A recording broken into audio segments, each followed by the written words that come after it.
Muy bien, ya estamos listos, así que le pido por favor a los integrantes del panel Impacto de la Regulación Secundaria, un análisis a fondo, me ayuden ocupando sus lugares en el escenario.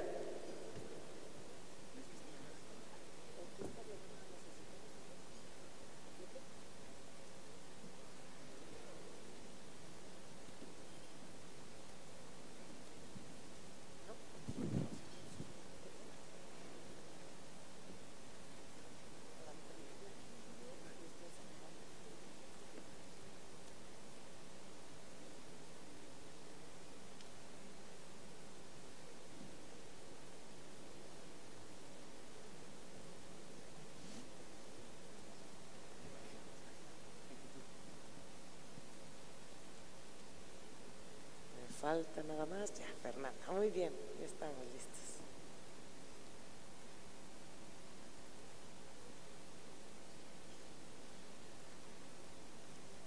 ¿Quieren una fotografía primero de todo el panel juntos, si quieren, de una vez? Sacamos una fotografía del panel.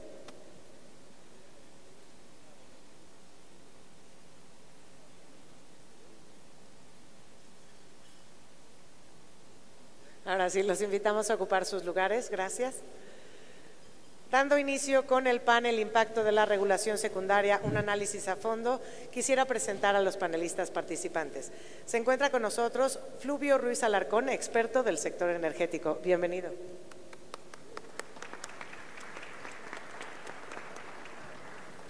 También se encuentra con nosotros Fernanda Ballesteros, Country Manager México de Natural Resource Governance Institute. Bienvenida. Gustavo Vaquero, Executive Vice President de Harvard Energy. Bienvenido. Vinicio Suro, Vicepresidente de Hokchi Energy. Manuel Cervantes, socio fundador de MCM Abogados. Y como moderador nos acompaña Sergio Pimentel Vargas, director jurídico de Jaguar Exploración y Extracción de Hidrocarburos. Pues sin más preámbulos cedo la palabra al moderador Sergio Pimentel. Buenas tardes, buen provecho, muchas gracias a la MEXI por la invitación.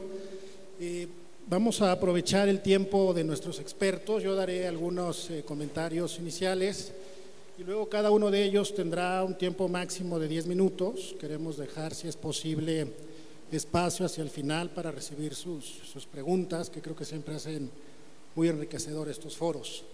Déjenme intentar pintar la cancha de dónde estamos hoy después de las reformas constitucionales y legales que ya tenemos en el sector. Están pendientes todavía el andamiaje reglamentario y regulatorio, pero lo que ya tenemos hoy vigente en el país creo que nos permite tener una idea de hacia dónde vamos. La reforma constitucional, diría yo, respetó en esencia el para qué de estas actividades, el corazón, digamos, de lo que debe ser el upstream en el país. Y el para qué es, pues, para que la nación se haga de recursos que contribuyan a su desarrollo de largo plazo. Eso está dicho ahí en la Constitución y por eso creo que la reforma constitucional de finales del año pasado es una reforma en esencia económica, como lo fue la reforma de hace 10, un poquito más. Donde hay un cambio sustancial, desde luego, es en la parte orgánica y luego en la parte operativa. Ya sabemos el para qué y en donde sí hay un cambio importante es en el cómo. Los cambios orgánicos son la extinción de los dos reguladores que teníamos en el país, la CNH y la CRE, dependencias del Ejecutivo Federal que se extinguen por Ministerio de Ley. La CNH retoma CENER las atribuciones que correspondían a este regulador y por lo que hace a la CRE también pasan sus atribuciones a CENER, pero a través de un desconcentrado, que es la Comisión Nacional de Energía. Grosso modo es el tema orgánico y desde luego Pemex y CFE que se transforman de empresas productivas del Estado a empresas públicas. Ahora, el cambio sustancial está en el cómo. ¿Cómo le vamos a hacer para que la nación se haga de recursos que contribuyan a su desarrollo de largo plazo? Y acá el cambio es de 180 grados. Lo que era la regla general en el esquema previo, en el de 2013 y 2014, hoy se vuelve una medida residual. Me explico. La regla general en el 2013 y 2014 eran los contratos de exploración y de extracción. Estos se adjudicaban a través de un proceso competitivo, las rondas de licitación, que fueron en su momento conducidas por la CNH. Y de manera excepcional se permitía a la Secretaría de Energía que le asignara a Pemex una área específica para llevar a cabo las actividades petroleras. Hoy es al revés. Hoy hay un orden, una prelación establecida en la ley del sector hidrocarburos que establece que primero son asignaciones para desarrollo propio de Pemex, donde Pemex va en solitario. Si Pemex requiere completar sus capacidades técnicas, financieras, de experiencia o de ejecución, puede solicitar una asignación para desarrollo mixto y entonces Pemex trabaja con un participante del sector, alguna de las empresas aquí representadas o alguna otra. Y solo cuando ni una ni otra son un vehículo idóneo para desarrollar determinada área, es que la ley vigente hoy permite la licitación de contratos para la exploración y la extracción de hidrocarburos. Por eso digo que lo que era la regla general antes, hoy es una medida residual. Y pues digamos, básicamente esa es, grosso modo, en una síntesis muy apretada, la cancha en donde estamos jugando hoy. Quiero terminar esta primera intervención diciendo que la buena noticia, me parece, es que hoy se tiene certeza respecto del marco constitucional y legal aplicables vigentes. Lo que falta es muy importante y yo me quedo con el mensaje del subsecretario Vidal Amaro en la mañana, donde señaló que la Secretaría de Energía estaba abierta a escuchar a la industria, porque tienen claro pues que Pemex tiene que trabajar con el sector privado. Y eso me parece toral, me parece fundamental. Y un tercer tema, último tema, comentario, es que también será fundamental conocer la gobernanza dentro de Pemex. Si Pemex es hoy el jugador central en la cancha, creo que vale la pena conocer cómo se va a regir Pemex, cuáles van a ser las reglas de transparencia y de gobernanza, y me da mucho gusto tener aquí a Fernanda Ballesteros, que es una experta en la materia. Bueno, pues yo la dejo aquí y pregunto ahora al doctor Vinicio Zuro de Hochschild, ¿cómo ve él, desde su óptica y desde su vasta experiencia, estas nuevas reglas? ¿Cuáles son tus primeros comentarios, doctor, y lo que nos quieras compartir? Hasta por 10 minutos, por favor. Muchas gracias, Sergio. Bueno, lo primero que iniciaré contando una anécdota. Yo tengo diferentes tipos de amigos y algunas veces mis amigos cambian. De repente llegan con traje, corbata, los zapatos bien boleados, bañados, rasurados, cuando antes no eran así. Y la primera pregunta que yo les hago, ¿qué cambio? Y seguramente muchos de los que están oyendo saben qué cambio. Cambiar las leyes es exactamente lo mismo. Cambiamos las leyes para algo que deseamos. Y para mí la referencia son dos acontecimientos. Uno, el de febrero, donde se presenta el plan de trabajo de Pemex, donde se ponen metas volumétricas. En el caso de crudo, alrededor de 1.800.000 barriles. En el caso del gas, 5 millones y fracción, si mal no recuerdo. Y el otro evento es un evento que acaba de suceder hace escasamente una semana, donde se presenta el Plan México, quizá con más detalles, donde se pone como meta un 30% más de productos refinados y demás. Yo quiero ver que las leyes sean consistentes con esas metas. Y tiene razón Sergio, ¿no? Hay un cambio fundamental en el sentido de que ahora hay proyectos mixtos. Y los proyectos mixtos claramente están especificados, dice la ley, para complementar las habilidades o las capacidades de Pemex bajo ciertas situaciones, donde lo primero que podemos observar es que Pemex elige, ¿sí?, no dice cómo, pero elige a su socio. Y hay varias reglas. Las reglas son de que el derecho al bienestar puede comenzar el 30% dependiendo del precio. El recupero de costos está acotado a 30%, Pemex debe tener una participación de 40%. Si ustedes hacen números, como yo los hice, el total de la producción que queda utilizando los techos que están establecidos en la ley que acabo de leer, es un total de 54% para el participante o para el que va a ser el socio de Pemex. ¿Qué significa? Significa que seguramente va a haber una ventana de proyectos donde habrá participantes que deseen estar en este tipo de proyectos mixtos. ¿Qué tipo de proyectos estos serán? Seguramente son proyectos que ya vienen en marcha, que necesitan reforzar, digamos, desde el punto de vista tecnológico algunas acciones o desde el punto de vista financiero y demás, pero es una pequeña porción de la cartera de Petróleos Mexicanos. Si nosotros hacemos el mismo tipo de análisis con los techos que acabo de mencionar en términos de recupero de costos, de derecho a bienestar, participación de Pemex y demás, sucede que para el gas tiene 66% alrededor, ¿no?, de esos números.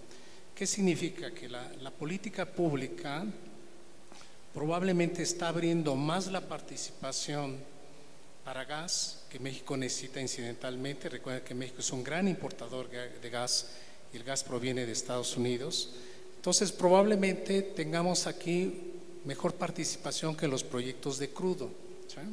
Entonces eso me parece consistente con la política pública de estimular a través de la reforma a la ley de ingresos de hidrocarburos, donde se distingue con claridad cuál es el derecho petrolero al bienestar para crudo y para gas.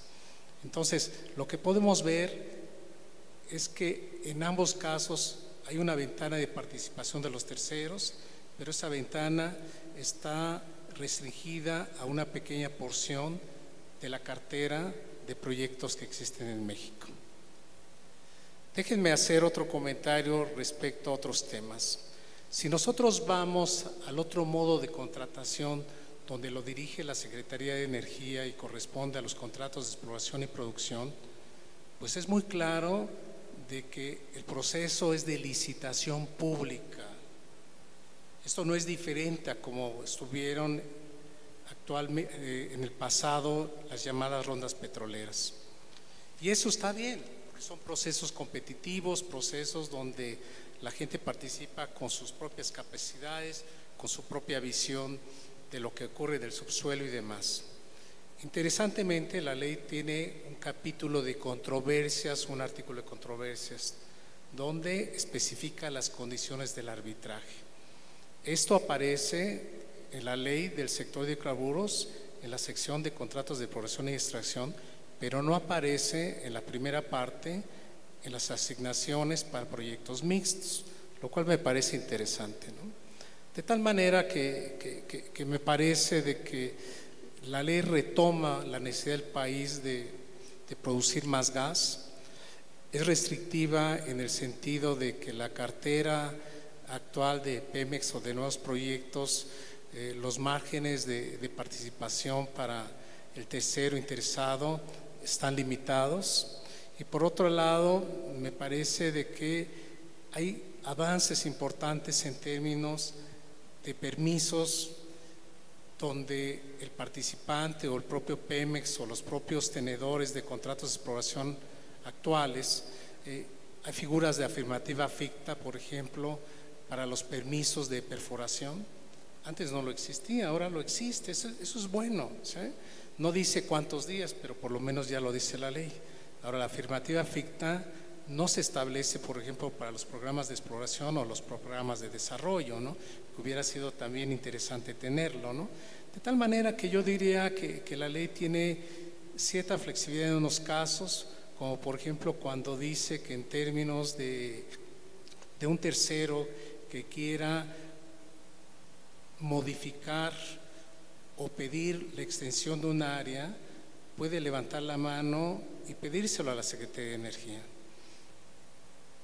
Pero si es un proceso competitivo, los contratos de exploración y producción, yo puedo levantar la mano con la información que me costó generar entrar a un proceso competitivo, lo cual no necesariamente estimula, digamos, el estudio del subsuelo mexicano a sabiendas que finalmente va a ser un proceso competitivo. En conclusión, me parece de que los cambios que se hicieron desde el punto de vista de proyectos mixtos están acotados, sí estimula la producción de gas en el país, ojalá así sea. Desde el punto de vista de permisos y demás, me parece que hay avances importantes en términos de afirmativa ficta, pero de cualquier manera la figura de contratos de exploración y extracción, aun cuando la propia ley dice que la Secretaría de Energía los podrá emplear de manera excepcional, es lo que dice, me parece que está abierta la puerta y dependiendo de los primeros años de los resultados de estos llamados proyectos mixtos, me parece que la ley está abierta para que cosas más interesantes puedan suceder. Esos serían mis comentarios, Sergio. Muchas gracias, doctor. Sí, a ver, de acuerdo contigo en que todavía hay camino normativo que recorrer, específicamente la afirmativa ficta, pues yo creería que eso se puede prever perfectamente en la regulación, que todavía está pendiente de publicarse o de expedirse. El tema de la nominación de áreas es una figura que ya existe y que no te da, digamos, derecho de preferencia sobre la licitación que eventualmente la CENER decida llevar a cabo, y coincido en que pues evidentemente el hecho de poder tener un proyecto mixto en las condiciones económicas que ya dibuja la ley, pues ciertamente parece que reduce la participación o el interés que pudiera haber en algunas áreas, ¿no? Pasamos para seguir con esta visión de empresas operadoras con Harbor Energy a través de Gustavo Vaquero. Gustavo, ¿cómo ves? ¿Cuáles son tus primeros comentarios en estas nuevas leyes, la reforma constitucional, el andamiaje jurídico ya vigente? Hasta por 10 minutos, Gustavo, por favor. Sí, muchísimas gracias por la invitación y la oportunidad de tener este diálogo acá con mis colegas panelistas.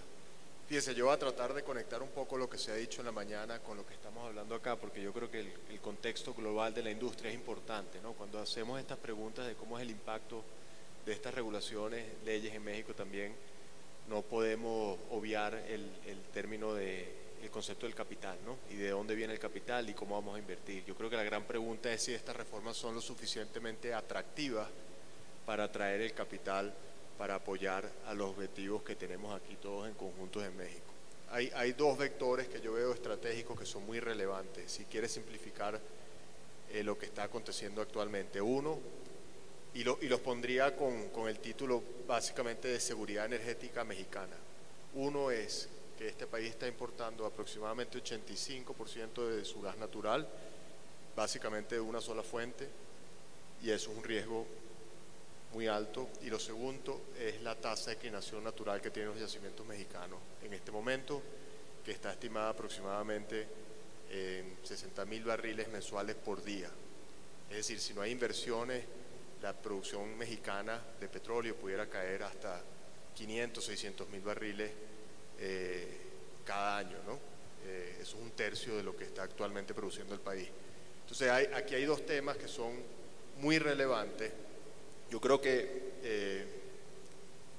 es importante que le imprimamos un sentido de urgencia, no solo al debate, pero también a las acciones que estamos tomando. Este año yo creo que es un año fundamental para el futuro energético de este país.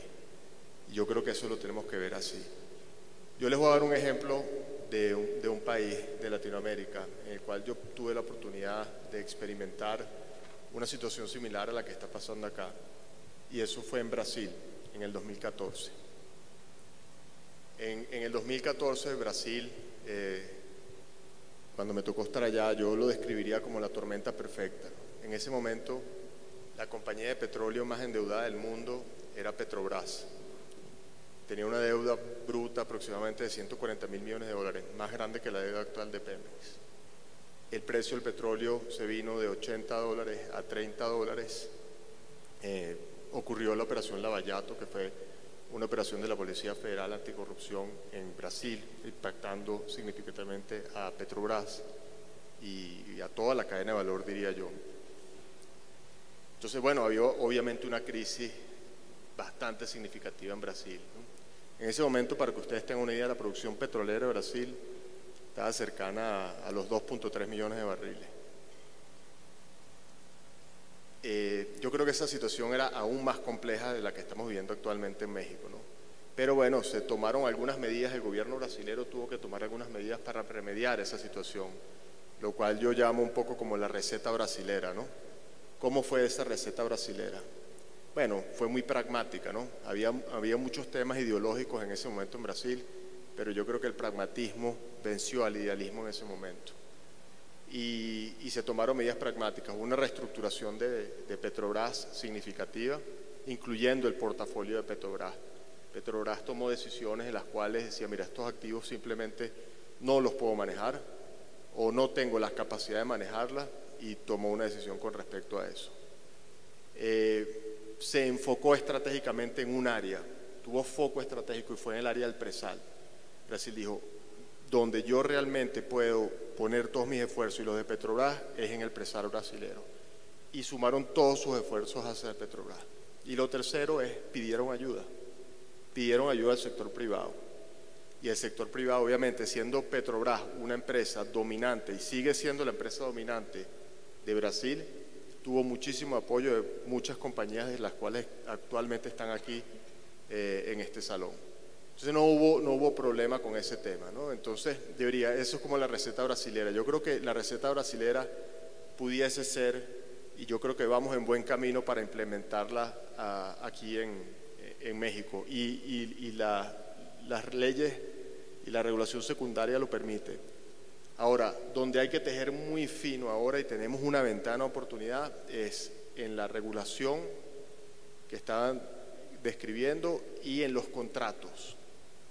La letra pequeña va a ser fundamental y ahí estamos nosotros tratando de dar ideas. Nosotros hemos hecho propuestas junto a muchas compañías que están acá, hemos hecho propuestas entre 10 y 15 puntos fundamentales para que esos reglamentos y esos contratos se vuelvan atractivos para que nosotros, las empresas privadas, podamos apoyar. No le voy a contar los 10 o los 15, ¿no? Porque estamos trabajando en eso, pero yo sí les voy a resaltar por lo menos 5 o 6 que son fundamentales para un inversionista privado o un inversionista internacional. ¿Y por qué son importantes? Porque cada dólar que las compañías internacionales ponen en un país tiene que ser justificado en comités. Cada dólar que viene a México está compitiendo con un dólar en Noruega, está compitiendo con un dólar en Brasil, está compitiendo con un dólar en el Mar del Norte británico, y eso tenemos que tenerlo muy consciente. Esos contratos tienen que ser atractivos para que la industria privada pueda hacer las inversiones necesarias para apoyar el esfuerzo del Estado mexicano, para apoyar el esfuerzo de México. Y bueno, les voy a decir 5 puntos, por ejemplo. 1, que dentro de los contratos mixtos se le permita operar al privado. Eso es una condición muy importante a las operadoras. 2, que existan permisos de comercialización y exportación. 3, arbitraje internacional. 4, que los límites de recuperación de costo que existen o van a existir en los contratos se alineen junto con el tipo de campo, el tipo y la madurez del desarrollo donde están, porque si son muy limitantes, por lo menos un greenfield no se podrán hacer las inversiones en un campo, un greenfield, pero tal vez en uno maduro sí se pueden hacer, pero tiene que haber cierta flexibilidad en ese entorno. Otro más que le pudiera decir sería la recuperación de costos, ya lo dije.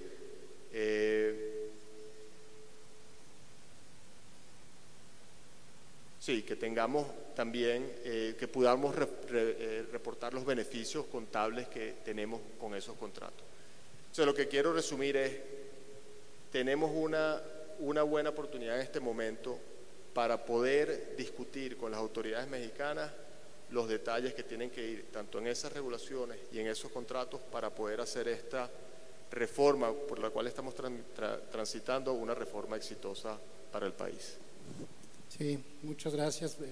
Bien interesante lo que mencionas, porque tal como está escrita la prelación a la que ya nos referimos al principio, pareciera que estos contratos mixtos no pareciera, no está clara, déjame frasearlo distinto, no está clara la naturaleza de estos contratos mixtos, ¿no? No son claramente contratos de exploración y de extracción, porque esos están un escalón abajo, pero entonces no queda claro cuál es la naturaleza jurídica de estos contratos mixtos. Tú apuntas 5 temas súper relevantes y ciertamente yo dejo una idea, la recuperación de costos hoy es una figura que únicamente existe en los contratos de producción compartida, no así en los de licencia. Entonces hoy la ley parece que cierra esa posibilidad, ¿no? Importantísimo definir esto que ya mencionas, pues para que ciertamente el capital privado entienda que el riesgo geológico y financiero lo comparten con el Estado a través de Pemex y no solamente es un tema de Pemex y la empresa privada se convierte más o menos en una empresa de servicios, ¿no? Que ahí pareciera que el riesgo al no compartirlo y al no compartir las ganancias pareciera que la atracción tampoco pudiera ser significativa, ¿no? Y en términos de seguridad energética, los números que ya decías tú en la importación de gas natural de Estados Unidos, pues ciertamente se comentó ya en la mañana, parece indispensable que como país tenemos que hacer algo para producir mayor gas, ¿no? Déjame ahora pasar en el tema de gobernanza, de transparencia. Ya decían los colegas que no queda muy claro quién va a decidir con quién se va a asociar Pemex o quién va a ser el participante del sector que va a jugar con Pemex en estos contratos mixtos. ¿Cómo ven desde Energy cuáles son las preocupaciones, cuáles son, digamos, las áreas de oportunidad y también las cosas que desde la ley hoy ven de manera positiva? Fernanda, tus comentarios, por favor, igual 10 minutos. Gracias. Gracias, Sergio, y muchas gracias a la MEXI por la invitación. Celebro que perfiles pues de sociedad civil, de think tanks estén en este foro y que puedan ser complementarios a la visión de negocios de la mayoría aquí. Y me gustaría hablar de las áreas de gobernanza, pero en un plano a lo mejor más amplio que únicamente el gobierno corporativo de Pemex, porque al final la clave para una buena gobernanza es que el Estado mexicano pueda hacer la mejor gestión posible de sus recursos naturales, ¿no? En este caso de petróleo y gas. Y eso sí se traslada o se puede poner como maximización de ganancias, pero también hay muchos otros aspectos, incluyendo pues mayor transparencia, mayor participación de las comunidades afectadas, considerar los impactos ambientales y sociales y tratar de mitigarlos lo más posible, el evitar corrupción y poner las medidas apropiadas en un tema de empresas petroleras estatales, pues siempre está dentro de las principales preocupaciones de gobernanza. Entonces, todo esto es parte del marco que se tiene que ver a partir de los cambios de los objetivos y del diseño institucional que se ha hecho, y también respecto de otros factores de contexto, ¿no? En primer lugar, considerar pues la caída de la producción que ha habido en los últimos años, considerar la deuda y la situación financiera de Pemex, que pone en riesgo también a las finanzas públicas del país. Entonces, las decisiones que se tomen pues no es solo tema de la empresa, sino para todos los mexicanos. Igualmente los costos de oportunidad de los apoyos que se les dan. Y a la luz de los objetivos, pues yo sí vería diferencias muy relevantes que todavía hace falta aclarar, incluso en el big picture, ¿no? O sea, en 2013 la reforma era muy claro el objetivo prioritario de las empresas productivas del Estado, incluso a nivel de transitorios de la Constitución. O sea, las empresas petroleras estatales siempre tienen diferentes objetivos y es parte de los grandes retos, a diferencia de empresas privadas que tienen un objetivo muy certero y que es más fácil, digamos, de medir y de monitorear, ¿no? En empresas petroleras estatales pues siempre hay esta diversidad de objetivos pone el primer reto de cómo hacer su gobernanza. Pero en la reforma de 2013 estaba claro que la generación de valor era el objetivo prioritario. Y el diseño institucional que se hizo fue para generar condiciones de competencia con los reguladores económicos y técnicos, también un papel muy importante de la autoridad de competencia, de la autoridad de mejora regulatoria, y en Pemex se pusieron aspectos de gobierno corporativo y un régimen especial con la justificación de que era para competir en ese mercado. Ahora lo que tenemos es objetivos para las empresas muy ligados a la política energética, pero un primer área de problema es que esa política energética también trae pues contradicciones en los propios principios que pone, ¿no? O sea, por un lado se dice que se busca la justicia energética, la transición energética, y por otro lado se sigue con la idea de ser autosuficientes y soberanos energéticamente, sabiendo eso lo que ha significado. Y en el diseño institucional pues hay una centralización muy fuerte, desaparición de los órganos reguladores y una planeación vinculante a estos principios de política energética. Pero curiosamente en la parte de Pemex de gobierno corporativo y régimen especial, se mantiene. Entonces también un segundo cuestionamiento es cuál es la lógica detrás de este régimen presupuestal, de este régimen especial en deuda, en presupuesto, en filiales, en obras, ¿no? Que tiene Pemex, si ya no es un competidor en el mercado, ¿no? Creo que hace falta claridad de eso y yendo un poquito más también en lo que este nuevo modelo pone en torno a los objetivos y en particular al de transición energética, sí se abre la posibilidad de que Pemex haga actividades más allá de petróleo y gas, ¿no? Entonces se sigue esta estrategia que han seguido otras empresas petroleras estatales de transformación industrial al interior de la empresa, pero falta la claridad de cómo lo va a hacer, ¿no? De cuál va a ser la viabilidad financiera de que esto suceda, la viabilidad técnica, operativa para las áreas de diversificación.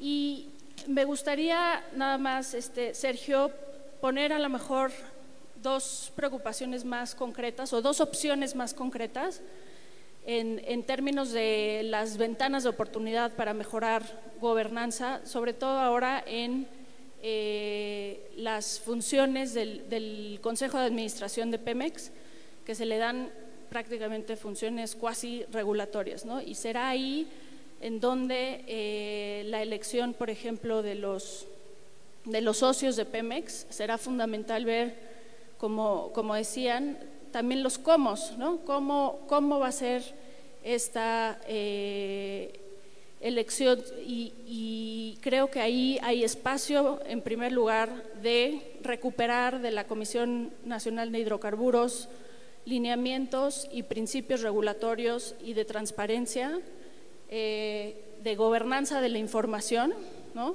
Hay dudas ahí de cómo va a ser el centro de información que estaba en CNH y ahora tendrá CENER, pero no es claro la información de Pemex para asignaciones mixtas y este tipo de contratos, cómo va a funcionar. Entonces echar mano de esas capacidades que el Estado mexicano generó y adaptarlas para seguir en este modelo centralizado y buscar que los procesos sean competitivos y transparentes, ¿no? Creo que eso pues es una fórmula conocida que va a generar mejores condiciones en la elección de los socios a criterios discrecionales. Y para Energy pues sí es muy importante. Hicimos un análisis sobre los apoyos que le ha dado el Estado mexicano a Pemex con este régimen especial desde su creación en 2013. Son más de 2.8 billones de pesos de apoyos que se han dado de forma discrecional y de forma ad hoc, ¿no? en la nueva legislación no viene una diferencia, digamos, en los procesos que se seguirán.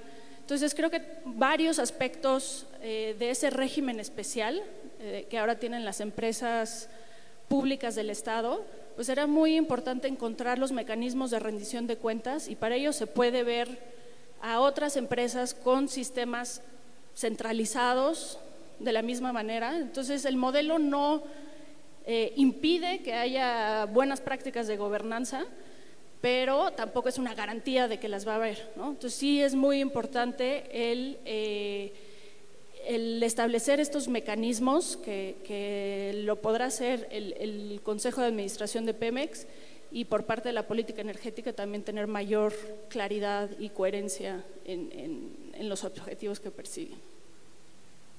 Sí, muchas gracias. Muchas gracias, Fernanda. Temas pues sin duda centrales, y afortunadamente está con nosotros el doctor Fluvio Ruiz, que vivió de cerca Petróleos Mexicanos, y doctor, lo has podido ver pues bajo distintos esquemas, bajo distintas lógicas. Yo creo que Fernanda pone puntos sobre las sillas de manera muy específica, la situación en la que actualmente atraviesa el país, ya lo decía, términos en la caída en la producción, la deuda y la situación financiera de Pemex, la política energética que queda claro lo coloca la empresa estatal en el centro, los apoyos que se le ha dado la misma, en fin, la centralización, y al mismo tiempo una reforma en la ley de Pemex que parece no hacer sentido con esto que ya comentó Fernanda. ¿Cómo la ves, doctor Fluvio Ruiz, en términos además de las metas que el gobierno se ha planteado, las metas de 1.8 millones de barriles que ya señalaba el doctor Zuro, los 5,000 millones de pies cúbicos de gas, la situación en Pemex, las nuevas leyes, esta pues, aparente contradicción? Tus comentarios, doctor, por 10 minutos, por favor. Sí, muchas gracias como siempre a la MEXI por el privilegio de invitarme. Y bueno, yo tengo el gusto y enorme placer de ser amigo de Vinicio hace muchos años. De todo lo que dijo, lo único que hago es que sí me baño, pero lo demás sigue, como pueden ver, sin corbata y sin traje, pero bueno, con mucho afecto siempre para Vinicio. A ver, creo que es importante señalar, y lo he dicho en otros foros, que lo más relevante de la reforma es la presentación de la reforma misma. En la administración anterior existió esta ausencia que propició dificultades para todo mundo, ¿no? De entrada para el gobierno mismo, porque al modificar el sentido de la política petrolera de una manera tan significativa como se hizo en la administración anterior, sin modificar en lo esencial el marco jurídico y sobre todo el diseño institucional heredado de la reforma de 2013-2014, pues terminó habiendo una serie de fricciones que se materializaron, que se concretaron en una judicialización permanente, casi permanente en todo caso, o recurrente, de las diversas medidas de política pública que se buscaron implementar desde la administración, de manera que no existía certeza jurídica para las políticas públicas y tampoco había certeza en el ambiente, en las condiciones materiales de inversión de los actores ya establecidos en el sector, porque estas eran o se pretendía cambiarlas de manera casuística y coyuntural sin una visión de conjunto. Creo que ese es el primer aspecto. Hoy existe una reforma que sin duda, y más allá de cualquier juicio de valor, se ajusta a una visión que pareciera, por las circunstancias políticas del país, será la dominante, al menos en el mediano plazo, ¿no? Entonces, creo que eso es muy importante porque se da un mayor grado, desde mi punto de vista, de certeza, tanto a la parte institucional del gobierno como a quienes participan como operadores en el sector. Estas son básicamente, falta mucho, yo también coincido en que falta mucho por precisar, por concretar, tanto a nivel de los reglamentos como de una serie de medidas específicas y sobre todo de la práctica misma, y trataré de adentrarme en ello. También quisiera señalar o regresar a algo que me parece muy importante y que fue con lo que abrió Sergio amablemente al introducir este panel, y es el cambio de prioridades. Miren, yo siempre, y lo escribí en su momento, creí que fue un exceso de la legislación secundaria de 2014 haber señalado que las asignaciones tendrían un carácter excepcional. ¿Por qué me pareció así? Sin ser abogado, yo estudié física, las leyes de la naturaleza son las que son y no hay manera de interpretarlas, ¿no? Entonces es un poquito más sencillo que ser abogado.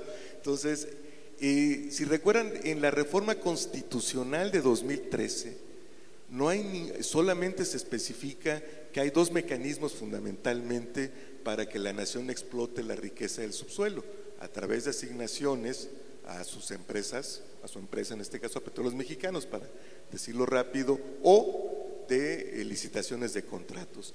La reforma constitucional no estableció ninguna preeminencia, ninguna prelación, ninguna jerarquización entre ambas vías. Esta se estableció en la legislación secundaria, ¿no? Entonces no tenía esa preeminencia o el haber señalado que las licitaciones eran implícitamente la forma normal de que la nación explotaría, a través de la cual la nación explotaría su riqueza, pues no tenía una base constitucional explícita al menos, ¿no? Sino fue una decisión al momento de que se realizó, que se diseñó la legislación secundaria. De hecho, algunos pensamos que la implementación, más allá incluso de los textos de la reforma, terminó siendo una reforma en sí misma, mucho más agresiva contra la empresa nacional. Entonces, eso me parece importante señalar.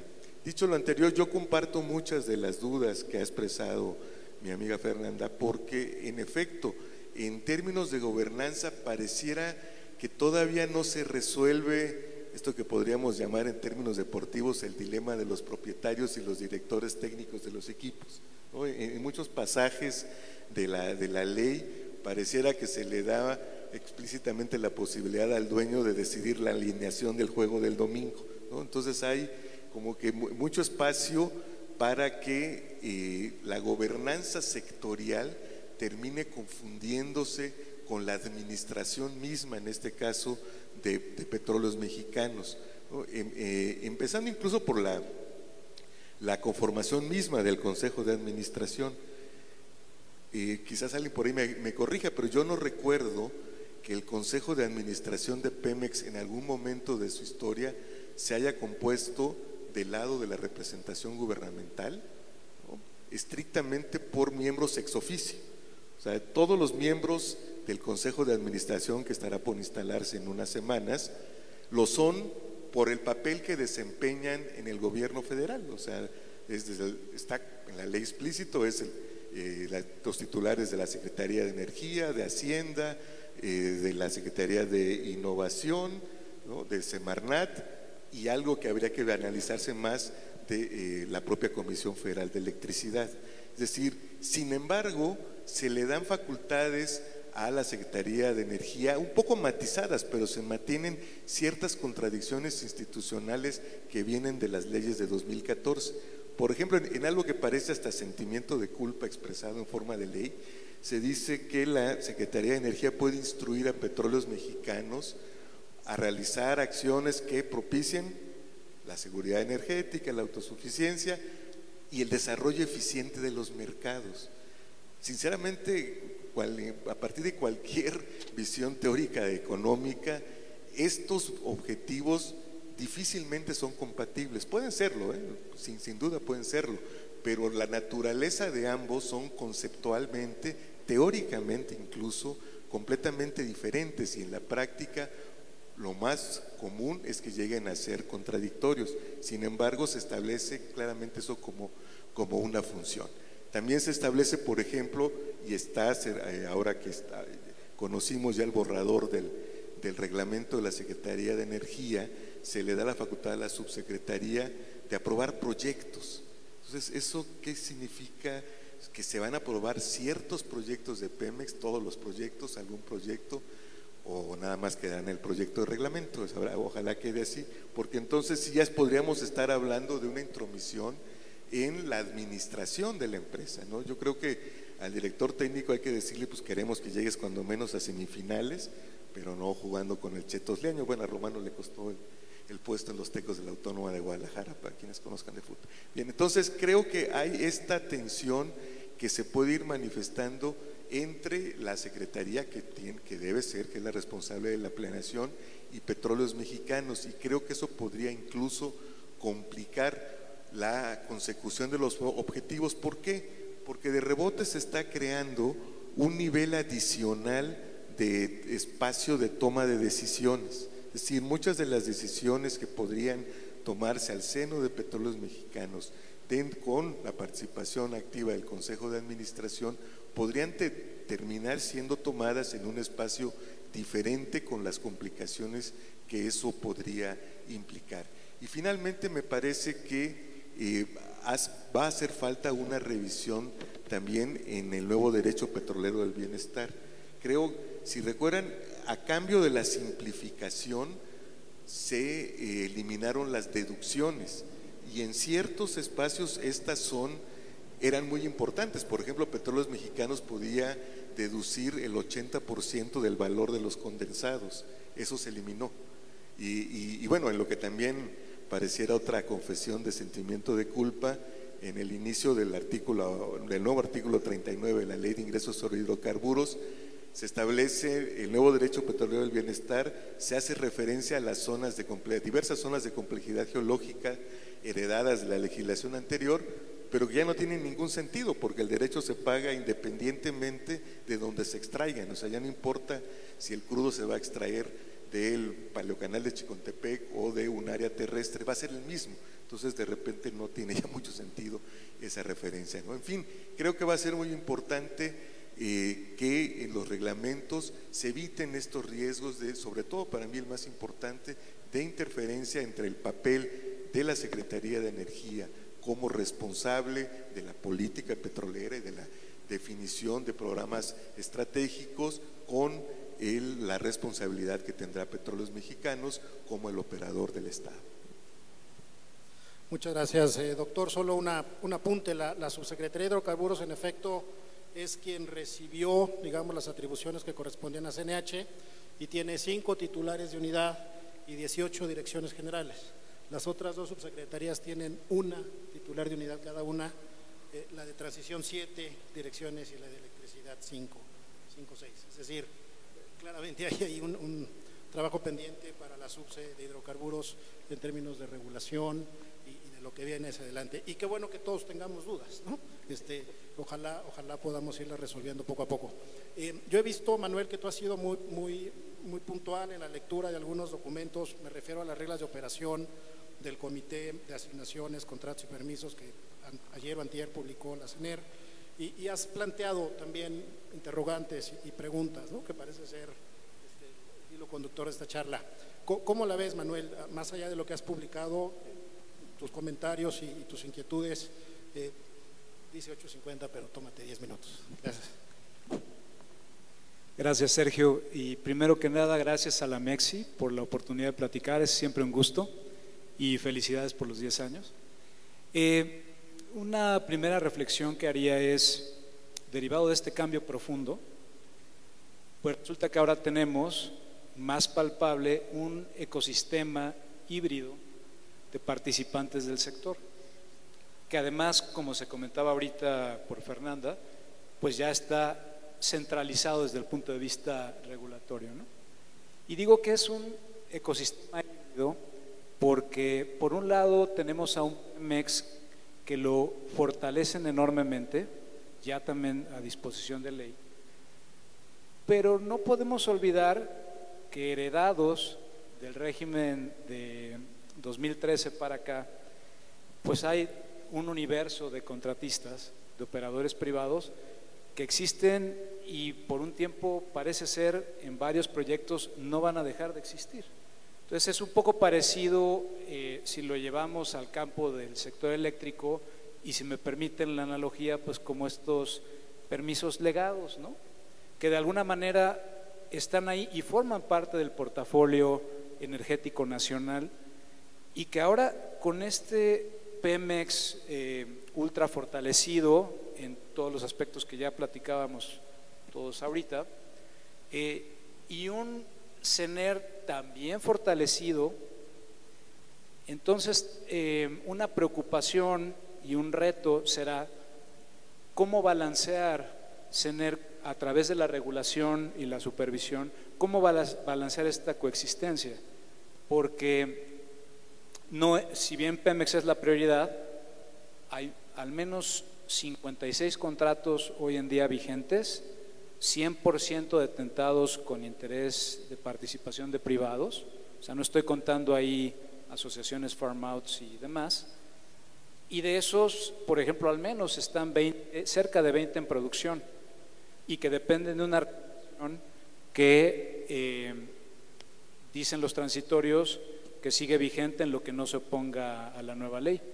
Sin embargo, ya estamos ahorita enfrentando unos ciertos retos que tiene la Secretaría de Energía, como es, número uno, ¿qué va a hacer con la regulación anterior? Hay muchos aspectos que podrían parecer en principio contradictorios, opuestos, sujetos a discrecionalidad, habrá que ver. Vendrá un ejercicio, asumo, de filtración, donde tendrá que decidir qué fue bueno, qué regular, qué sirve, qué no sirve. Es una gran oportunidad también para CENER, porque si bien la comisión le llevó 10 años o más todo un universo de regulación, hay muchas cosas que indudablemente eran mejorables, de esos procesos, de esos lineamientos. En algunos casos era increíblemente largo, burocrático, a lo mejor desfasado con la realidad operativa de los proyectos, y ahí hay una muy buena área de oportunidad para CENER, de ahora sí, a través de este filtrado de regulación, llegar a algo que pueda servir en este ecosistema tanto a Pemex como a los privados. Un reto que también estamos viendo en el panorama es, pues, a ver, esta simplificación y centralización resultó en un potencial cuello de botella para CENER que no está acostumbrado, es inédito esta carga de gestión administrativa que ahora va a enfrentar. Y ahí se confluyen el sector de combustibles, petroquímicos, ahora haciéndose cargo directamente de todos los procesos de los regulados upstream, que en este instante estamos en un proceso de transición que al menos en transitorio se supone le quedan un par de meses más, pero la dinámica de los proyectos es brutal. O sea, es una dinámica, estamos en septiembre, octubre, todos los operadores tienen que presentar programas de trabajo, presupuestos para aprobación, hay cualquier cantidad de autorizaciones necesarias que son altamente dinámicas y que vamos a ver, va a ser un reto importante para CENER entender si tiene esta capacidad de respuesta. La apertura la han dicho que existe, pero vamos a ver si responden con suficiencia a las necesidades operativas. Un tema que es, creo, también una oportunidad es la coordinación. Vimos durante el proceso de la CNH que por diversas razones y pese a muchos intentos, la coordinación interinstitucional en ocasiones no era la óptima, hubo avances pero fueron insuficientes. Era muy palpable, por ejemplo, en los procesos de verificación de costos que hacía la Secretaría de Hacienda. En su momento hubiera sido muy interesante que les explicaran o se dejaran explicar por el experto regulador en qué consisten las actividades petroleras y por qué un universo de cosas hacen sentido en el mundo petrolero, o por ejemplo con la Secretaría de Economía, ¿no? Con procesos más eficientes alineados al contrato, donde fuera claramente una diferenciación de quién le toca hacer qué para responder rápidamente a las necesidades de los regulados. Ahora con una CENER tan fortalecida, yo esperaría y lo veo como un reto y una oportunidad que veamos una mejora en esa coordinación institucional que es francamente necesaria. Un tema, brincando ahora al proyecto de reglamento interior y las reglas de operación de un comité que en el papel parece ser muy relevante, porque en él se concentra una cantidad de aprobaciones en todos los ámbitos y por eso se llama Comité de Asignaciones, Contratos y Permisos, que viene a ser una especie como de la CNH introducida en los comisionados y su actuación, ahora con un comité, pero que hay 2 o 3 aspectos que pues, son de resaltar, ¿no? Uno de ellos es, se pierde la publicidad del proceso. O sea, una cosa que era bien relevante para el seguimiento del desarrollo de cada proyecto y el por qué una cosa sí se autorizaba y otra no, ahora no lo observamos con claridad, ¿no? Que vayan a ser públicas estas sesiones de comité. El proceso deliberativo, vamos a ver, porque al final son titulares de subsecretarías y son posiciones importantes al interior de la Secretaría, pero no gozan de estas características de independencia, autonomía, capacidad de potencialmente tener una discusión también de tipo técnica.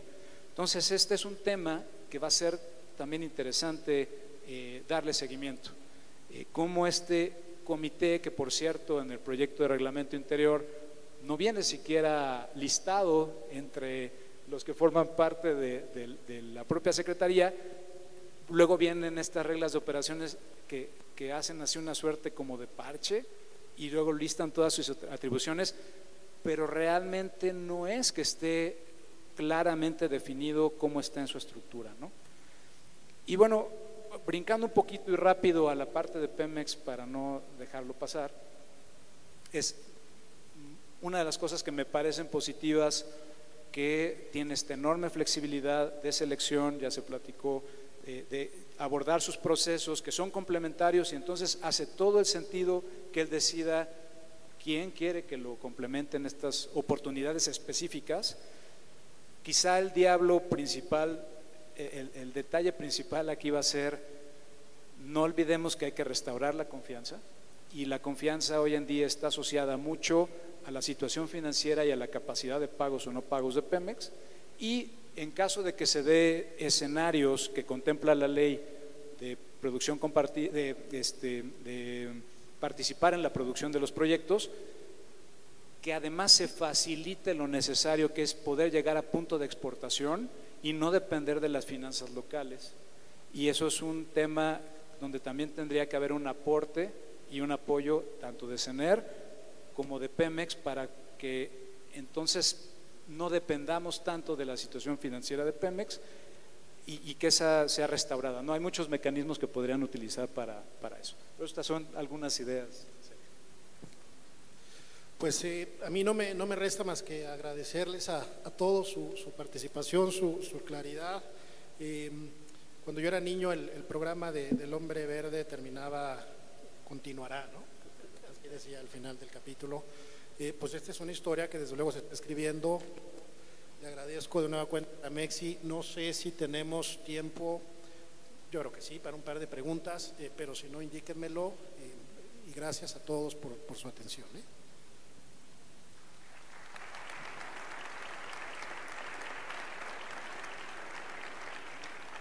Ya no contamos con tiempo para preguntas, De acuerdo, pero les gracias. agradecemos muchísimo su participación y les hacemos entrega de un reconocimiento a cada uno de ustedes por su excelente participación esta tarde. Muchísimas gracias.